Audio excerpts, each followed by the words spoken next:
जी बच्चों, मैं आप लोगों को बता रही थी क्लोरोफिल के बारे में, फोटोसिंथेसिस पढ़ा रही थी। अब नेक्स्ट जो है फोटोसिंथेसिस में जो सबसे इम्पॉर्टेंट पार्ट है वो है क्लोरोप्लास्ट। एक्चुअली जो पिगमेंट यूज़ होता है फोटोसिंथेसिस में, जो लाइट को एब्जॉर्ब करता है, वो क्लोरोफिल होता है। तो chlorophyll molecules are embedded in the thylakoid membrane. जो क्लोरोफिल के मॉलिक्यूल्स होते हैं वो थाइलकॉइड जो है, मैंने बताया था कॉइन जैसी स्ट्रक्चर जो होती है उसके अंदर धसे होते हैं और एंटीना की तरह काम करते हैं। एंटीना जैसे आपको पता है, एंटीना लगाते हैं कोई भी फ्रीक्वेंसी को एब्जॉर्ब करने के लिए। तो जो लाइट आ रही है उसकी फ्रीक्वेंसी को लेने के लिए जो इसमें क्लोरोफिल पिगमेंट है वो थाइलकॉइड मेम्ब्रेन में एज ए एंटीना काम करता है। These molecules can absorb sunlight energy, और जो सनलाइट आ रही है उसको एब्जॉर्ब कर लेते हैं। उसके बाद क्या होता है, जो एंटीना है या जो क्लोरोफिल पिगमेंट्स हैं वो दो तरीके की लाइट को यूज़ करते हैं। एक तो 670 नैनोमीटर की लाइट को एब्जॉर्ब करते हैं और एक पिगमेंट 700 nm की लाइट को एब्जॉर्ब करता है, एक ये वाली फ्रीक्वेंसी वाली लाइट को। तो इसमें फोटो सेंटर कहते हैं। जो क्लोरोफिल एब्जॉर्ब कर रहा है लाइट को, या जो एंटीना यूज़ कर आ रहा है, एंटीना इस्तेमाल कर रहा है उस क्लोरोफिल को, उस एंटीना पोर्शन को हम सेंटर कहते हैं। कौन सा? Reaction centre. तो उस रिएक्शन सेंटर की वजह से लाइट रिएक्शन में, जो दिन में रिएक्शन चलती है, उसमें दो प्रोसेस हो जाती हैं, एक फोटो सिस्टम 1 और दूसरा फोटो सिस्टम 2। तो क्या होता है रिएक्शन सेंटर, एक बार आप देख लीजिए। Chlorophyll a and electron acceptor. Light harvesting complex क्या होता है? Pigment molecule bounded to a protein. एक ऐसा मॉलिक्यूल जो कि प्रोटीन से जुड़ा होता है। कौन सा pigment molecule? Obviously chlorophyll A और क्लोरोफिल बी। तो ये है हमारा फोटो सिस्टम पूरा। इसमें लाइट हार्वेस्टिंग कॉम्प्लेक्स ये है, और ये आपका रिएक्शन सेंटर है, ये प्राइमरी इलेक्ट्रॉन एक्सेप्टर है, ये स्ट्रोमा लिक्विड है, और ये आपका प्रोटॉन हो गया।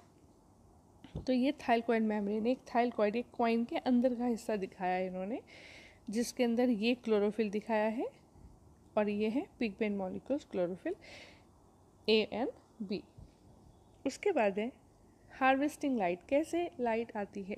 There are two types of reaction center, photosystem 1 and another is photosystem 2।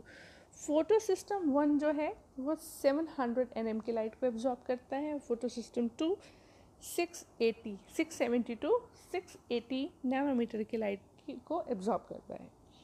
तो photo system 1 is arranged around a chlorophyll A molecule with absorb peak of 7 nm. Photosystem 2 is arranged around a chlorophyll A molecule with absorption of 680 nm.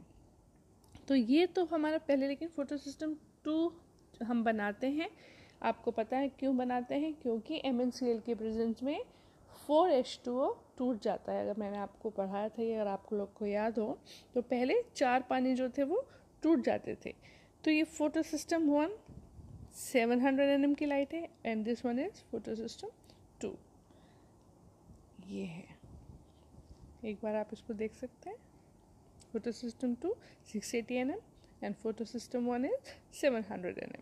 ये light को absorb करेंगे, primary acceptor को देंगे। यहाँ पर ये absorb करेंगे 680 nm की लाइट को, प्राइमरी एक्सेप्टर को देंगे। अल्टीमेटली ये कनेक्टेड हो जाते हैं, प्लास्टोक्विनॉन, प्लास्टोसाइनिन, साइटोक्रोम बी इससे जुड़ जाते हैं बीच में, जब ATP फॉर्मेशन होता है, cyclic non cyclic. I have told you already, लेकिन फिर भी मैं आपको ये बता रही हूँ, आप देख लीजिएगा। लेकिन टेक्स्ट बुक से पढ़ें। कोई भी क्वेश्चन हो आप मुझसे कमेंट करके पूछें, या आप मुझे व्हाट्सएप पर पूछ सकते हैं। उसके बाद है फोटोसिंथेसिस अकर्स इन 2 फेजेस।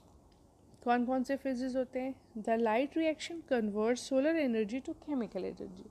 जो सोलर एनर्जी है, जो फोटोन आ रहे हैं, उसको केमिकल एनर्जी में चेंज होना, this is the first part of photosynthesis. यानी कि जो ऊपर से फोटोन आएंगे, इलेक्ट्रॉन एक्साइटेड होंगे, उससे ऑक्सीडेशन होता चला जाएगा। ऑक्सीडेशन और रिडक्शन से क्या होता है? केमिकल्स बन जाते हैं। तो ये क्या हुआ, वहाँ पर एक एनर्जी डेवलप हुई। तो सोलर एनर्जी किस में चेंज हो गई? केमिकल एनर्जी में। और क्या बन गया? ATP and NADPH। ठीक, उसके बाद है सेकेंड पोर्शन क्या है, ये तो दिन में होता है लाइट रिएक्शन। जो डार्क में होती है जब सनलाइट नहीं होती है, दैट इज डार्क रिएक्शन और केल्विन बेंसन साइकिल। इसमें क्या होता है, the ATP and NADPH are used to assemble sugar and other organic compounds.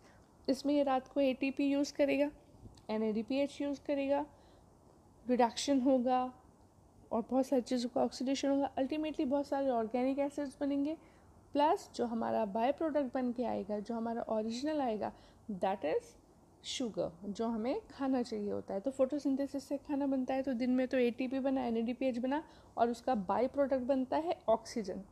इसलिए दिन में प्लांट्स में ऑक्सीजन निकलती है और रात को CO2 निकलती है। एक बहुत बड़ा मिथ है कि पीपल का पेड़, बरगद का पेड़, कुछ पेड़ रात को भी ऑक्सीजन देते हैं। This is impossible. दिन में फोटोसिंथेसिस होता है, ऑक्सीजन निकलती है, रात को सब में CO2 निकलती है। उसके बाद excitation of chlorophyll in chloroplast. कैसे उसका एक्साइटमेंट होता है या कैसे एक्साइट होते हैं इलेक्ट्रॉन। एक्चुअली क्लोरोफिल मॉलिक्यूल है, उसमें फोटोन आया, फोटोन जो है 4 इलेक्ट्रॉन या इलेक्ट्रॉन एक्साइटेड स्टेट में जाएगा और जिस भी मॉलिक्यूल में जाएगा या जिस भी केमिकल में जाएगा या वहाँ पर जो भी एक्सेप्टर होता है उसका ऑक्सीडेशन हो जाएगा और जब उसमें से इलेक्ट्रॉन निकल जाएंगे तो उसका रिडक्शन हो जाएगा। तो क्या होता है, loss of energy due to heat causes the photon of light be less energetic. Less energy translate into longer wavelength, transition towards the red end of the visible spectrum. ये आपने पढ़ा होगा, लाइट जो विजिबल लाइट है, तो जितनी frequency वो high होती चली जाती है और जितना वेवलेंथ बढ़ती चली जाती है तो वो रेड की तरफ जाता है और फ्रीक्वेंसी हाई होती है तो ब्लू की तरफ जाता है। तो ये आपको लाइट आपने फिजिक्स में भी पढ़ा होगा ऑलरेडी। उसके बाद है light reaction. Basically light reaction क्या होता है, जो फोटोन आए हैं, जो उसकी वजह से इलेक्ट्रॉन एक्साइटेड हुए हैं क्लोरोफिल के अंदर, उन्होंने जाकर क्या किया, it's the ultimate flow of electron. Electron कैसे कैसे फ्लो कर रहा है, कहाँ कहाँ जा रहा है। तो occurs in a thylakoid membrane during the light reaction there are 2 possible routes for electron flow. एक तो साइक्लिक इलेक्ट्रॉन फ्लो है और another one is non cyclic. ये तो आपको पता ही है, जहाँ पर ATP फॉर्मेशन हो रहा है, another one is non cyclic. Non cyclic electron flow क्या होता है, occurs in a thylakoid membrane, uses photosystem 2 and photosystem 1। इसका रिएक्शन सेंटर है P680, फोटोसिस्टम 2 में जाएगा क्लोरोफिल ए में, और P700 से रिएक्शन सेंटर PS1 में जाएगा जहाँ chlorophyll A. Uses electron transport chain, पूरा जो बनता है that is electron transport chain, और generation of oxygen, ATP and NADPH। जो NADPH है और ATP है उसका तो यूज़ डार्क रिएक्शन में होगा और जो ऑक्सीजन है वो दिन में बाहर निकल जाएगी प्लांट से। ठीक, उसके बाद non cyclic photophosphorylation. What is phosphorylation? I have told you that is formation of ATP is phosphorylation, but when ATP is formed in the presence of light it is known as photophosphorylation. और जब ये cyclic electron flow में बनेगा cyclic photophosphorylation, जब ये non cyclic pathway में बनेगा that is non cyclic photophosphorylation. तो photosystem 2 regains electron by splitting water leaving oxygen gas as a byproduct। ये तो मैंने आपको बताया था, 4 पानी टूट गए थे, 2 OH, 4 OH बने थे, 4 H बने थे, H ने जाके FADH2 और फिर उसने NADPH बनाया था, और जो 4 H थे वो तो चले गए थे FADH2 में, 4 OH थे उन्होंने ऑक्सीजन बनाई थी, पानी बनाया था। तो ये हुआ यहाँ से, ये पानी टूटे, इन्होंने 2 में बताया, 2 से हुआ हाफ ऑक्सीजन बना दी, 2H positive plus half oxygen, और 2 इलेक्ट्रॉन एंटर कर गए कहाँ, फोटोसिस्टम 2 में, और ये यहाँ से फोटोसिस्टम 1 में गए, फोटोसिस्टम में फिर से इलेक्ट्रॉन एक्साइटेड हुए, ये NADPH बन गया। एक्चुअली NADPH कैसे बनता है, FADH2 के पास जो ऑलरेडी ये वाले H थे जो पानी टूटने वाले थे। ठीक है, ये जब आप मेरी बनाई हुई रिएक्शन देखेंगे जो आपके पास बनी हुई है चेक कीजिएगा, उसको उसी से समझिएगा। फिर है 2 types of photo system cooperate in a light reaction. ये आप देख सकते हैं कि कैसे होता है। इन्होंने उसका एक नॉट एनिमेटेड, इससे एक ग्राफिक दे दिया है, वाटर स्प्लिटिंग कैसे हुआ, फिर वहाँ से कैसे photo system 2 and photo system 1 दिखाया, NADPH फॉर्मेशन हो गई। फिर in the light reaction electron transport generates ATP, NADPH2 या NADPH and oxygen. Two connected systems collect photons of light and transfer the energy to chlorophyll electron. The excited electrons are passed from the primary electron acceptor to electron transport chain. Their energy ends up in ATP and NADPH. It was all about light reaction today. कल मैं आपको non cyclic और cyclic flow बताऊंगी और उसके बाद हम लोग डार्क रिएक्शन पढ़ेंगे। ओके बच्चों।